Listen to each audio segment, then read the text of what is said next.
Coucou mes petits loups, comment ça va par chez vous? On se retrouve pour une nouvelle vidéo sur mes deux chaînes. Donc ce sera pour une de mes chaînes, ma deuxième session spéciale blablatage, comme je les appelle. Donc je vous avais dit que je ferais une vidéo sur ce sujet et comme vous avez déjà vu le titre, vous savez de quel sujet il s'agit du sujet délicat de la fourrure et je viens de prononcer le mot sujet 3 fois, ce qui doit être extrêmement saoulant. Bref mes petits loulous, donc on va pas vraiment débattre, je vais plutôt vous en parler et ce sera plutôt à vous dans les commentaires de me dire ce que vous en pensez.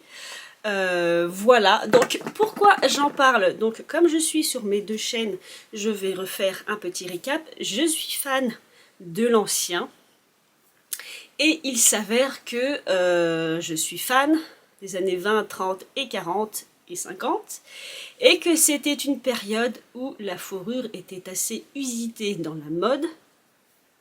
Petit récap.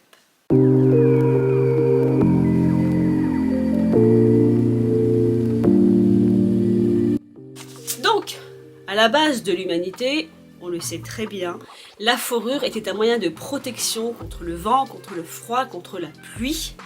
Donc pendant des siècles, il a été normal à l'homme de recycler tout ce qu'il pouvait dans les animaux qu'il chassait. Donc si nous mangions du mouton, nous recyclions sa peau, si nous mangions tel animal, nous recyclions sa peau, etc. Donc la fourrure a toujours été en tout temps utilisée et ça a couru jusqu'au siècle dernier. Évidemment, avec au niveau du Moyen-Âge une tendance à la mode, c'est-à-dire qu'un certain type de fourrure était usité et privilégié par les riches, notamment la zibeline, l'hermine ou le vison qui était réservé aux nobles, aux rois, aux reines et donc au peuple riche. Et donc c'était une fourrure qui coûtait très très cher.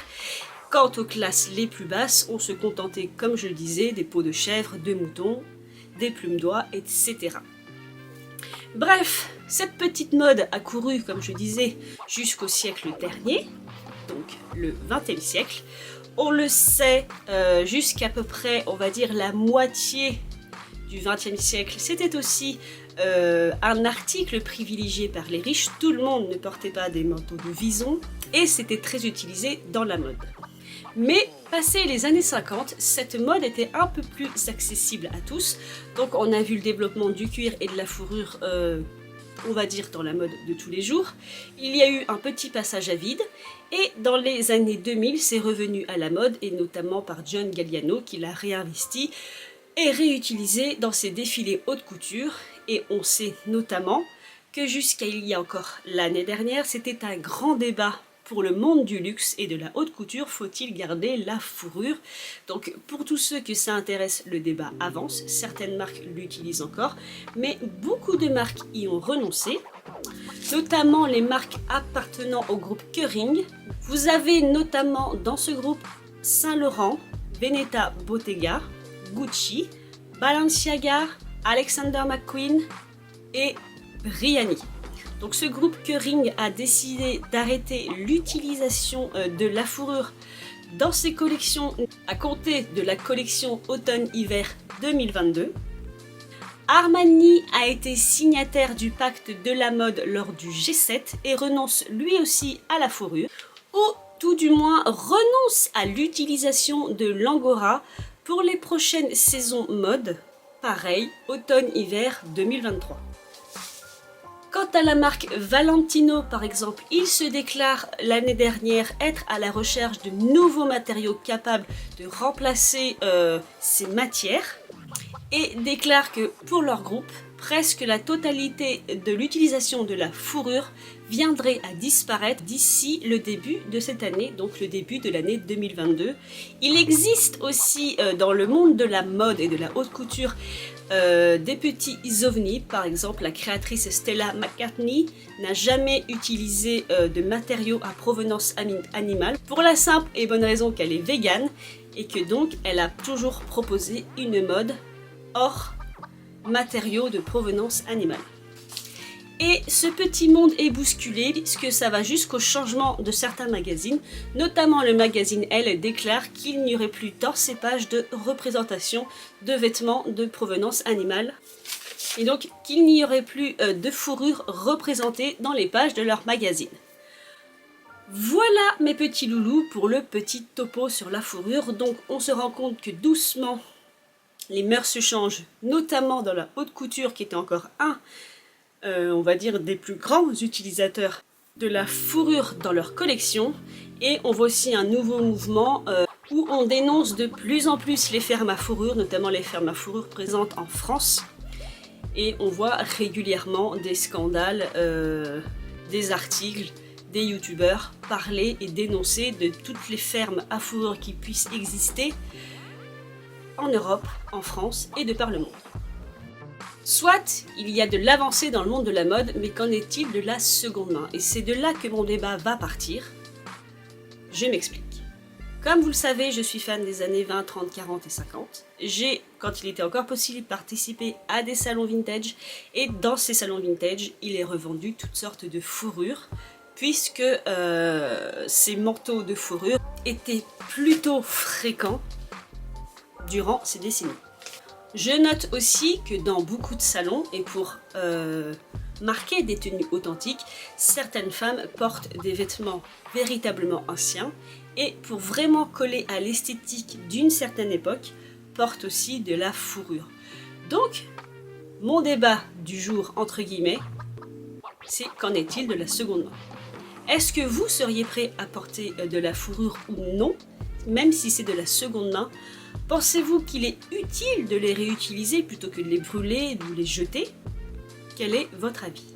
Donc dans ces salons, certaines personnes portent de la fourrure. Je vois même sur Instagram, sur TikTok ou sur YouTube, des vrais fans de l'ancien qui portent ça aussi au quotidien entre guillemets, car la fourrure ce n'était pas que les manteaux. Vous pouviez en trouver autour des manches des vêtements, autour des poignets au niveau des gants, les chapeaux, j'en possède moi-même, les écharpes. J'ai même vu des ceintures en fourrure et vous aviez toutes sortes de choses. Donc moi, si vous voulez mon opinion personnelle, j'ai toujours été fan de la seconde main. Je suis aussi comme beaucoup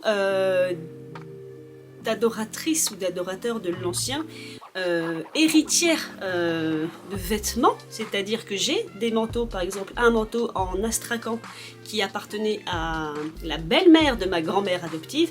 J'ai récupéré des manteaux de mes ancêtres et je pense qu'il y a aussi beaucoup de personnes fans de l'ancien qui récupèrent des vêtements en fourrure qui ont appartenu à une grand-mère, une tante, une maman. Bref, qu'en feriez-vous? Alors je sais que certaines personnes les conservent en mémoire de leurs aînés, mais ne les portent pas par respect du monde animal.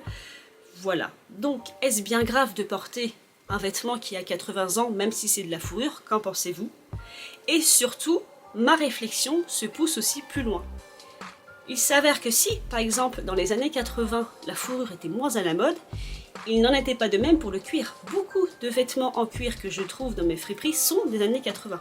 Donc il y a eu aussi une époque où le cuir est vraiment revenu en force et le cuir de provenance animale, donc le même problème que la fourrure. Donc effectivement, moi j'aime le cuir. Tous les cuirs que j'ai sont de seconde main, voire anciens. Et on note parfois je dirais une règle de poids de mesure. Autant il y a des gens qui vont me décrier la fourrure que je peux porter en me disant même si c'est de la seconde main, c'est irrespectueux envers le monde animal, mais ne réagissent pas aussi vite face à un manteau en cuir. Ce qui reste de la peau appartenant à l'animal. Donc, comme toujours, quel est votre avis? Mais j'avouerai que dans la mode ancienne, j'ai quand même une limite à la fourrure et à tout ce qui touche à l'animal. Je vous posterai des photos. Ma première limite, il m'arrive d'avoir des écharpes, je crois que j'en ai une écharpe en fourrure animale, mais ma limite ce sont les écharpes où l'animal est entier. Donc il y avait une mode de l'hermine, il me semble, si je dis pas de bêtises, ou du moins, et parfois même du renard, où l'animal était entier. Vous savez, d'un côté vous aviez la tête et de l'autre la queue, et parfois même les pattes. Il m'est arrivé en fouillant à Emmaüs de tomber sur ce genre de pièces. Alors c'est assez troublant parce que effectivement l'animal est entier. On le portait entier sur les épaules et à la place des yeux vous aviez des faux yeux. Ça, je dirais que moi, même en tant que fan de l'ancien, ça serait ma limite parce que visuellement, esthétiquement, ça n'apporte rien à la tenue. Je ne trouve pas ça beau d'avoir l'animal mort posé sur soi. Mais saviez-vous qu'il y avait une autre mode qui a d'ailleurs failli causer la perte d'espèces animales que sont les oiseaux. Il y a eu une mode, dont je vous mettrai une photo quelque part si je retrouve, où ces femmes portaient des petits chapeaux avec des oiseaux. Mais ce n'étaient pas des faux oiseaux, c'était des oiseaux morts qu'on avait posés directement sur le chapeau, donc, et notamment vous aviez des oiseaux dans plusieurs positions, fermés, les ailes ouvertes. Si je retrouve des photos, je vous les posterai. Je n'ai jamais vu ce genre de chapeau en vrai, je suppose que de toute façon, passé une certaine époque et une certaine mode, beaucoup de gens ont dû trouver ça assez dégoûtant. Donc certainement on peut peut-être retirer tout simplement les chapeaux. On certainement dû retirer les oiseaux du chapeau ou tout simplement l'oiseau en lui-même s'est désagrégé avec le temps, ce qui n'est pas plus mal. Mais il y a eu aussi cette mode là. Et effectivement, si je tombais sur un chapeau de la sorte, je pourrais peut-être l'avoir en tant que pièce de musée, en tant que pièce historique. Le porter, je ne sais pas. Et donc, j'enchaîne, grâce aux oiseaux, à un second point. Pour les gens qui considèrent que même porter de la fourrure de seconde main est de la provocation, en faites-vous de même pour tout type d'habit composé de plumes d'oiseaux. Je m'explique à nouveau, il s'avère qu'il y a une époque, pas si lointaine, où on utilisait les animaux, je dirais de A à Z, et nos grands-mères, lorsqu'elles tuaient des oies, plumaient des oies, et les garder pour faire un édredon. Et une fois de plus, j'ai hérité de ma grand-mère adoptive, j'ai hérité de ma grand-mère adoptive 2 édredons en plume d'oie. Seriez-vous capable de les réutiliser en vous disant que c'était une époque où de toute façon l'animal n'était pas tué que pour sa plume, mais était de toute façon tué pour être mangé, et que comme les gens ne faisaient pas de pertes et recyclaient tout, récupéraient toutes les plumes et finissaient par en faire des coussins ou des édredons, ou avez-vous vraiment une position très végane, ou non, absolument non, vous ne le garderiez pas même si c'était à votre grand-mère. Moi personnellement, je les ai gardés, d'abord parce qu'ils étaient extrêmement chauds, et de 2 parce que je sais que c'est un travail colossal, l'édredon est immense, il a fallu le coudre, il a fallu plumer toutes les oies, je sais que les oies ont été mangées, elles n'ont pas été tuées uniquement que pour leurs plumes, et c'est un souvenir de ma grand-mère qui est posé quelque part sur mon lit. Mais effectivement, ce problème des plumes est aussi un problème dans la mode récente. La marque connue Canada Goose, qui est une marque qui court depuis à peu près 50 ans maintenant, et qui est une marque, comme son nom l'indique, canadienne, a eu de très mauvais échos il y a de ça, je dirais à peu près 5 ou 6 ans, parce que les gens se sont aperçus que si ces doudounes tenaient extrêmement chaud, car effectivement faites de base pour les Canadiens et pour résister aux températures les plus basses, étaient rembourrées de plumes d'oie, mais malheureusement arrachées d'oies vivantes. En gros, ce sont des fermes où ils déplumaient les oies vivantes. Et le problème de Canada Goose n'est pas que dans son rembourrage. Moi j'étais restée là-dessus. Mais j'ai découvert en faisant mes recherches pour cette vidéo que Canada Goose, comme beaucoup de marques, diront, de haute couture ou de luxe, s'engage à ne plus utiliser, tenez-vous bien, de la peau de coyote. Je ne savais pas, mais si leurs doudounes sont remplumées de plumes d'oie, leurs cols sont faits depuis toujours en peau de coyote venue du Canada ou des États-Unis de l'Ouest. Donc, Canada Goose étant connu pour faire des vêtements de qualité, a dû trouver une solution pour satisfaire ce tournant dans l'histoire de la mode. Et sa solution, la voici, et est-ce qu'elle vous conviendrait? C'est qu'ils ont tout simplement décidé à partir de l'automne 2022, non pas de ne plus utiliser de peau de coyote, mais de n'utiliser que de la peau de coyote recyclée. Ce qui m'amène à une autre partie de ma vidéo, pour le coup, pour ou contre la fourrure, pour ou contre le cuir, pour ou contre tout matériel de provenance animale, mais considériez-vous que le recyclage est un premier pas? En effet, moi qui suis fan de seconde main, je pars du principe que de porter un vêtement issu d'un animal est mieux en seconde main, donc recyclé, qu'évidemment neuf, puisqu'il ne viendra pas d'une ferme faite uniquement pour l'usage de la peau. Donc, pensez-vous que cette pirouette de Canada Goose n'est juste qu'une pirouette ou une manière d'offrir toujours des vêtements entre guillemets de qualité pour une clientèle qui apprécie, tout en ne faisant plus usage du braconnage ou de ferme à coyotes? D'ailleurs, pour ceux qui me suivent sur ma chaîne, vous savez que je me rends souvent à une plateforme de tri qui est ouverte au public et qui vend les vêtements au poids. Eh bien, je me suis toujours aperçu qu'ils avaient une montagne de vêtements cuir et fourrure et que je me disais que si quelqu'un avait la fibre couturière et avait de quoi coudre la cuir ou la fourrure, ce serait plus profitable de réutiliser ces peaux-là pour recréer de nouveaux vêtements et les revendre aux gens qui apprécient ça, plutôt que de se servir de peaux neuves.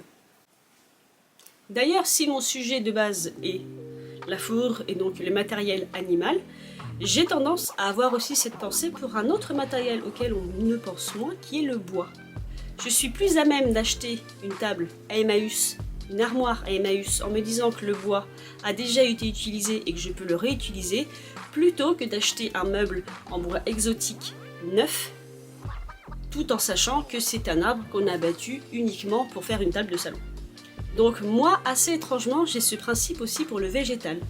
Ça me désole toujours ces magasins de revente de bois exotique ou de bois tout court, de revente de meubles en bois, alors que vous avez tellement partout des meubles déjà là, déjà créés, qu'il suffit de reprendre, de reponcer, de repeindre, plutôt que d'abattre à nouveau une nouvelle forêt.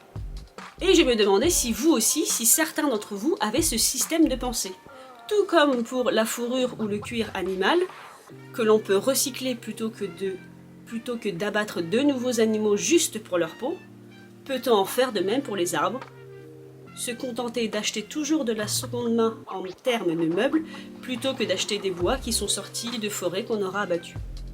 Enfin, pour finir cette vidéo débat entre guillemets sur la fourrure, il faut savoir que cette fin de vidéo en amènera certainement une autre, puisque évidemment depuis quelques années, depuis même quelques décennies, les industriels ont trouvé des alternatives au cuir.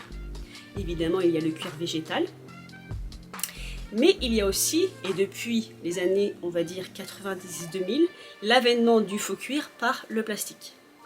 Donc on a tous chez soi un sac à main, une ceinture en PU ou en PVC.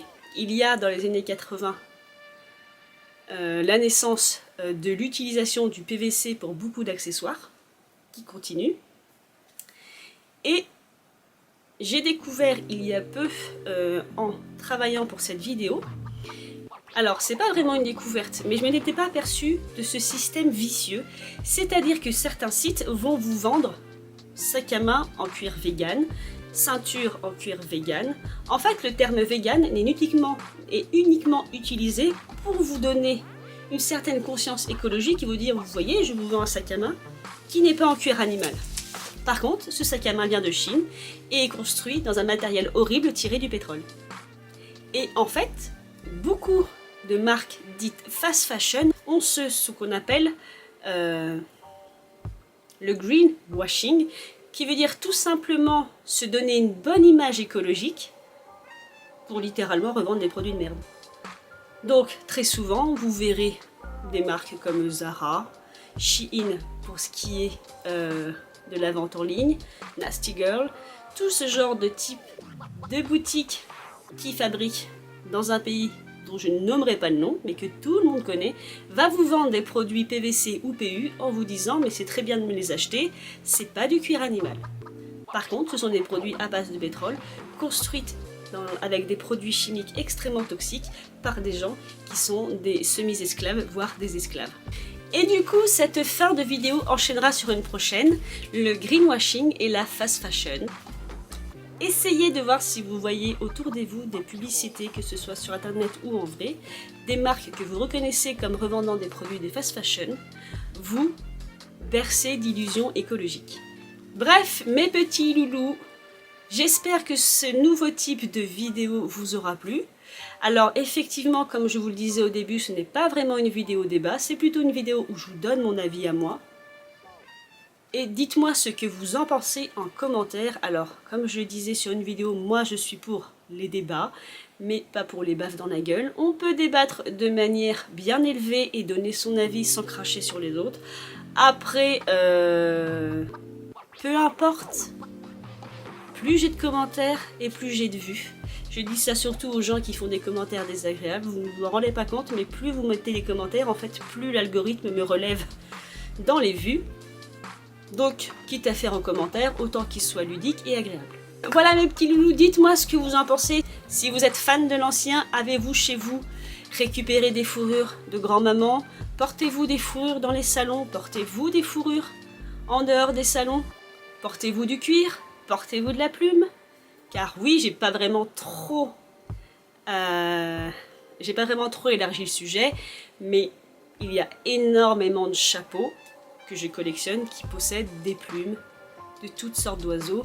Donc voilà, que pensez-vous de tout ça? Et encore, je n'ai pas abordé les bijoux, puisqu'il y avait des bijoux en peau de serpent. Je n'ai pas abordé les chaussures, certaines chaussures se faisaient aussi en peau de serpent. D'ailleurs, je vous disais que ma seule limite, c'était, vous savez, l'animal porté comme ça en entier. J'ai découvert un jour sur une vidéo américaine de deux copines qui font les friperies. Elles ont trouvé un sac à main en armadillo. Donc je vous montrerai la photo de ce qu'est un armadillo, mais le sac à main, c'est l'armadillo en entier. Donc l'arrière, c'est son corps. Vous avez les petites pattes, et quand vous le repliez, c'est la tête. Voilà! Donc, je vous laisse sur cette image très délicate, et effectivement, visuellement, c'est très étrange. Voilà mes petits loulous, j'espère que cette vidéo vous aura plu. Je vous embrasse et je vous retrouve donc pour une prochaine vidéo. En attendant, faites ce que vous voulez mes petits loulous, mais surtout faites-le bien. À la prochaine!